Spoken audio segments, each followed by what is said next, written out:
বিসমিল্লাহির রহমানির রহিম। সুপ্রিয় শিক্ষার্থীরা, সম্মানিত অভিভাবকবৃন্দ এবং সুপ্রিয় ভিউয়ার্স, আসসালামু আলাইকুম। আজকের গণিত ক্লাসে সবাইকে স্বাগতম জানিয়ে আমি আমার ক্লাস শুরু করছি। আমি মোহাম্মদ আব্দুর রউফ, সহকারী শিক্ষক গণিত, গুয়াহাটি কর্দমুখী উচ্চ বিদ্যালয়, সিলেট সদর, সিলেট। প্রিয় শিক্ষার্থীরা, তোমাদের নিশ্চয় জানা আছে আমি নবম দশম শ্রেণীর জেনারেল ম্যাথের বেশ কয়েকটি ক্লাস নিয়ে আপলোড করেছি এবং আজকে তোমাদের সামনে নতুন আরেকটি ক্লাস নিয়ে আমি হাজির হয়েছি। আজকের ক্লাসটি করতে গেলে আমরা প্রথমেই আমার এই স্লাইডের ছবিগুলো একটু লক্ষ্য করি। দেখো, এখানে একটি ছবি দেখা যাচ্ছে, একটি পিকচার। এখানে পিকচারে কি দেখা যাচ্ছে আশা করি তোমরা বুঝতে পেরেছ। এখানে একটি নদী দেখা যাচ্ছে, নদীর দুটি পাড়, এই একটি পাড় আর এই একটি পাড়, দুটি পাড় দেখা যাচ্ছে।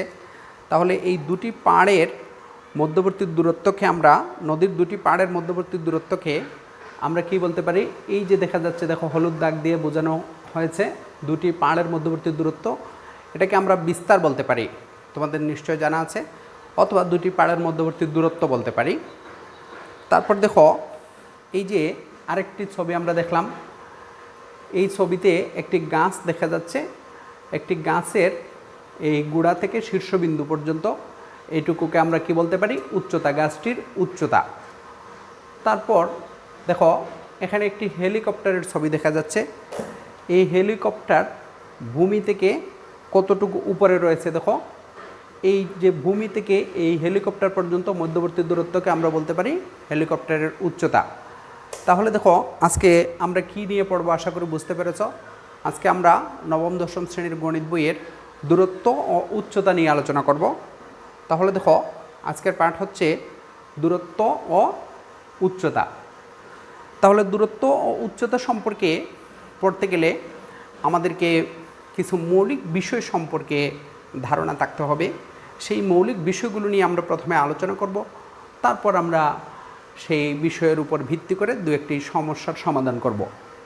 প্রিয় শিক্ষার্থীরা, আজকের যে মৌলিক বিষয়গুলো নিয়ে আলোচনা করতে হবে, সেই মৌলিক বিষয়গুলো পড়তে গেলে দেখো, এখানে একটি চিত্র দেখতে পাচ্ছি, একটি ত্রিভুজ। এই ত্রিভুজটির নাম হচ্ছে এবিসি। আমরা নর্মালি বুঝতে পারি এই ত্রিভুজটি হচ্ছে একটি সমকোণী ত্রিভুজ, কারণ ত্রিভুজের এই যে বি কোণটি হচ্ছে সমকোণ।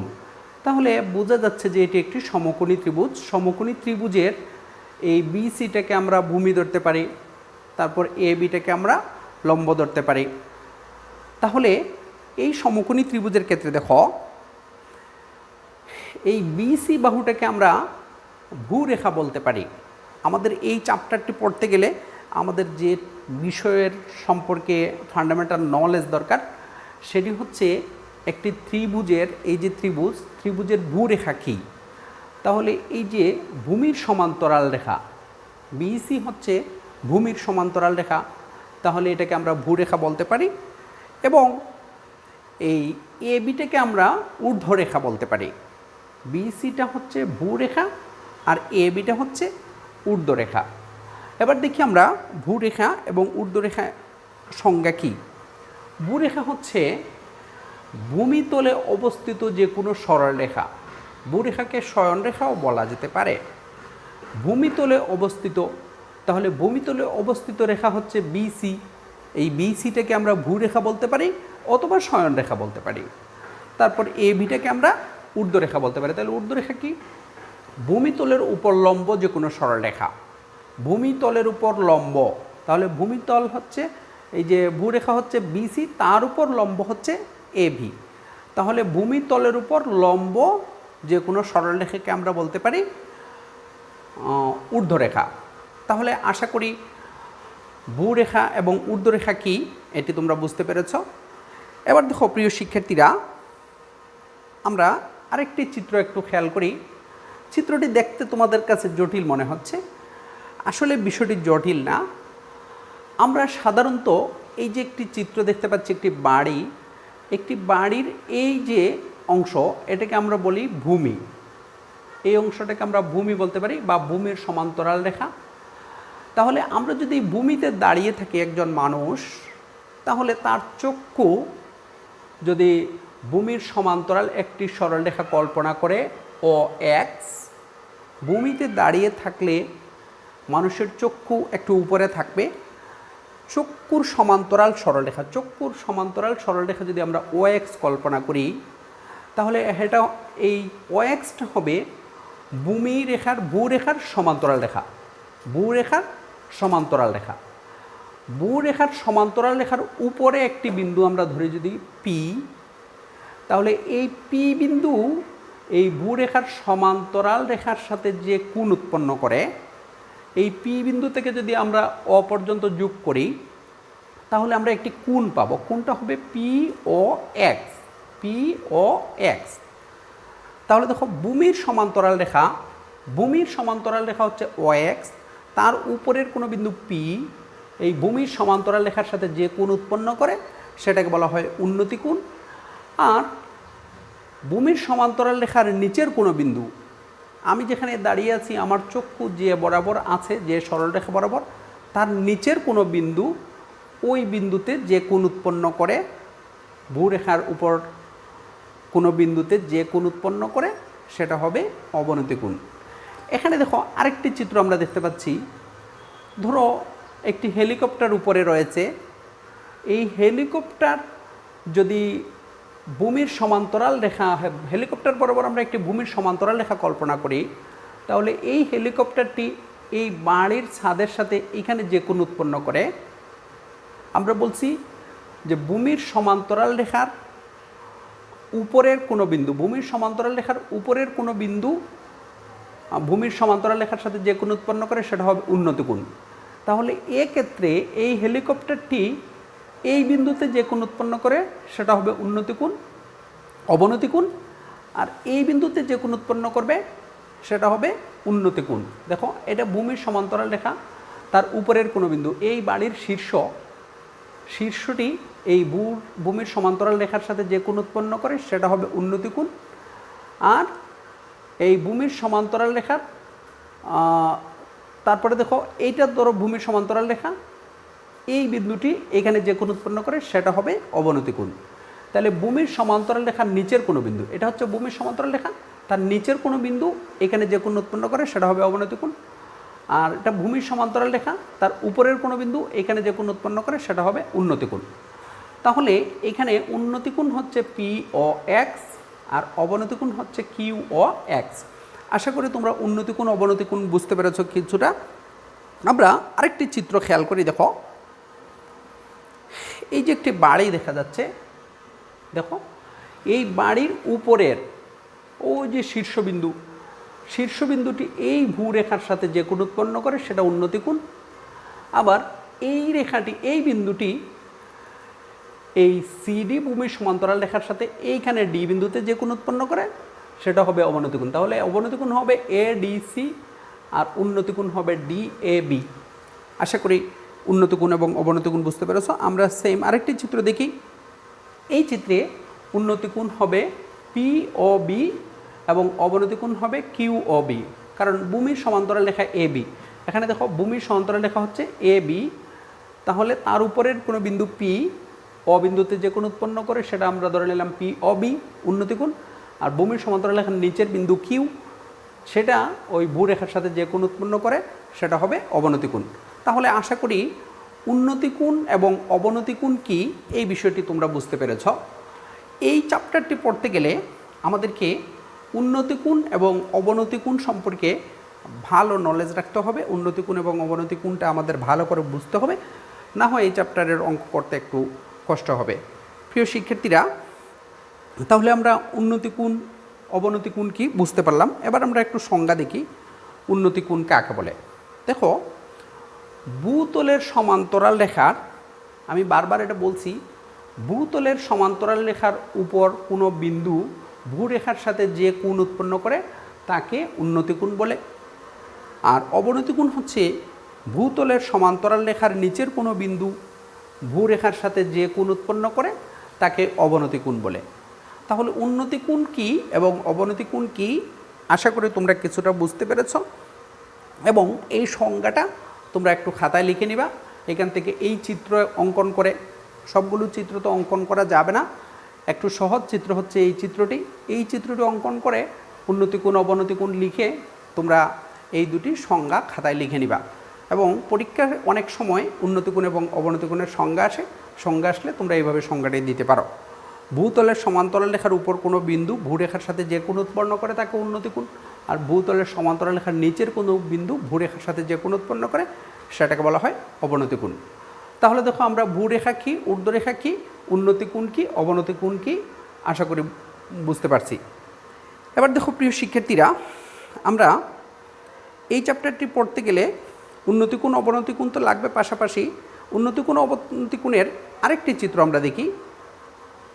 এই যে একটি টাওয়ার দেখা যাচ্ছে, এই টাওয়ার, এটা হচ্ছে ভূমির সমান্তরাল রেখা, তাহলে এইখানে হবে উন্নতিকোণ। টাওয়ারের শীর্ষবিন্দু ভূমির সমান্তরাল রেখার সাথে যে কোণ উৎপন্ন করে উন্নতিকোণ, আর এইখানে হবে অবনতিকোণ।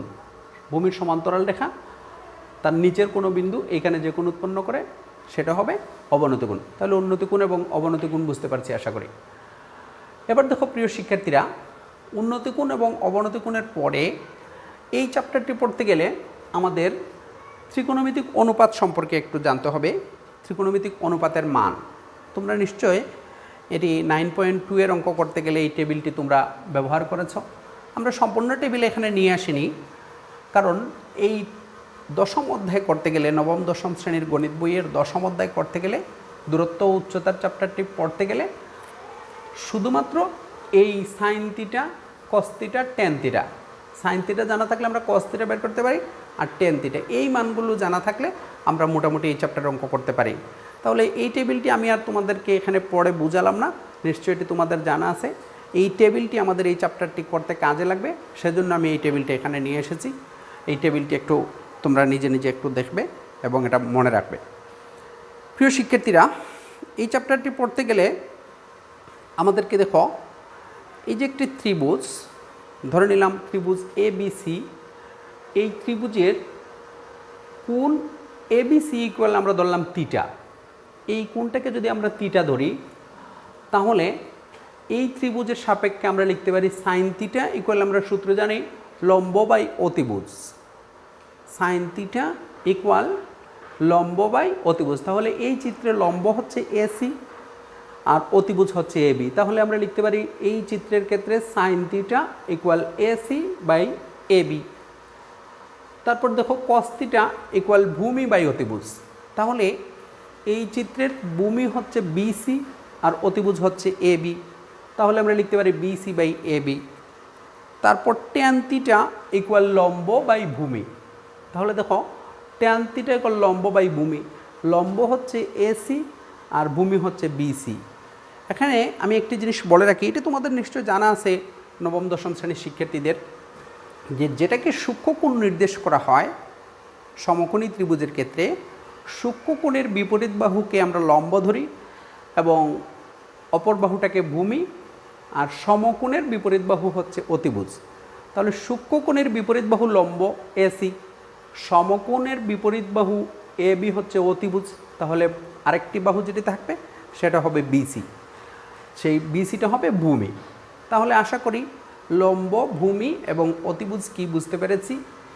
তাহলে এই চ্যাপ্টারটি পড়তে গেলে আমাদেরকে দেখো, প্রথমে যে টেবিলটি দেখালাম এই টেবিলটি কাজে লাগবে, এই টেবিলটি মনে রাখতে হবে।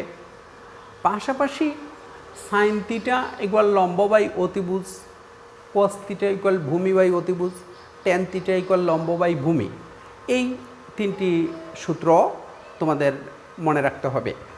তাহলে দেখো প্রিয় শিক্ষার্থীরা, এবার আমরা যদি তোমাদেরকে একটি প্রশ্ন করি, দেখো ত্রিভুজ ABC এর BC ইকুয়াল 12 সেন্টিমিটার।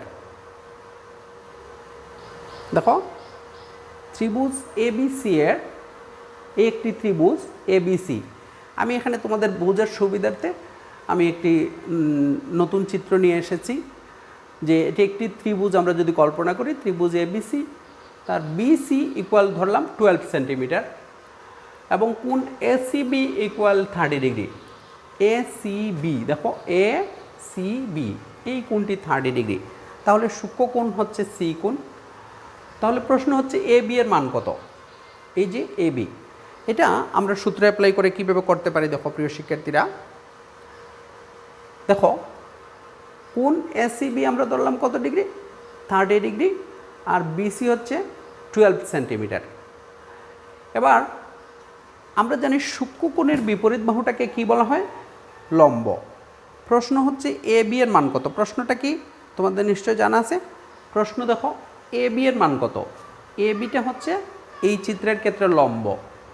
তাহলে লম্বটা যদি বের করতে হয়, দেখো এই বিসি 12 সেন্টিমিটার দেওয়া আছে আর কোণ এসিবি 30 ডিগ্রি, তাহলে এটি হচ্ছে সূক্ষ্মকোণ। সূক্ষ্মকোণের বিপরীত বাহু এ বি হবে লম্ব। ভূমি দেওয়া আছে, লম্ব বের করতে হবে।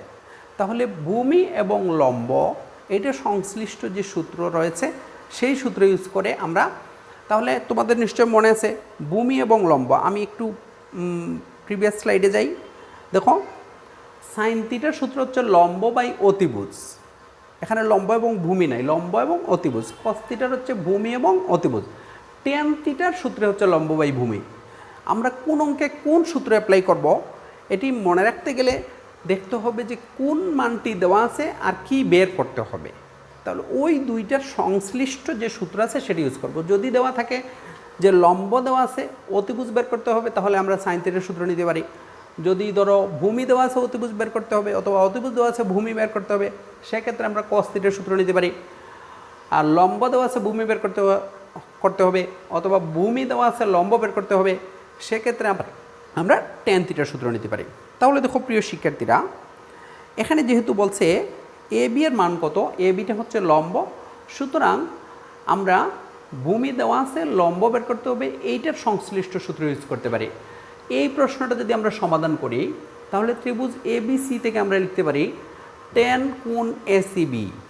আমরা টেন কেন নিলাম তোমরা প্রশ্ন করতে পারো যে টেন কেন? টেন হচ্ছে ভূমি দেওয়া আছে লম্ব বের করতে হবে, ভূমি এবং লম্ব সংশ্লিষ্ট যে সূত্র রয়েছে সেই সূত্রটি নিলাম। টেন কোণ এসিবি, টেন থিটা ইকুয়াল আমরা জানি লম্ব বাই ভূমি, তাহলে এ বি বাই বিসি। তাহলে দেখো আমরা লিখতে পারি এ বি বাই বিসি। তাহলে কোণ এসিবি এর মান হচ্ছে 30 ডিগ্রি। এসিবি এর মান কত ডিগ্রি? 30 ডিগ্রি। এটি প্রশ্ন দেওয়া আছে। তাহলে কোণ এসিবির জায়গায় আমরা বসলাম 30 degree, tan 30 degree, A B by BC, BC হচ্ছে 12, তাহলে বিসি ইকুয়াল 12।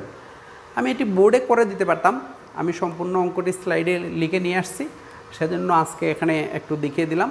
তোমরা একটু খেয়াল করে মনোযোগ দিয়ে দেখো। টেন 30 ডিগ্রির মান আমাদের জানা আছে, টেন 30 ডিগ্রি ইকুয়াল 1/√3। আমার প্রিভিয়াস স্লাইডে আছে, তোমরা দরকার হয় ভিডিওটি পেছন দিকে টেনে আবার এটি দেখতে পারবে যে টেন 30 ডিগ্রির ভ্যালু হচ্ছে 1/√3। তাহলে এ বি বাই বিসির মান তো 12 লিখে নিলাম। তাহলে দেখো আমরা আর গ্রহণ করলে লিখতে পারি এ বি √3, এ বি √3 আর 1 × 12 দ্যাট মিনস 12। তাহলে এ বি ইকুয়াল 12/√3।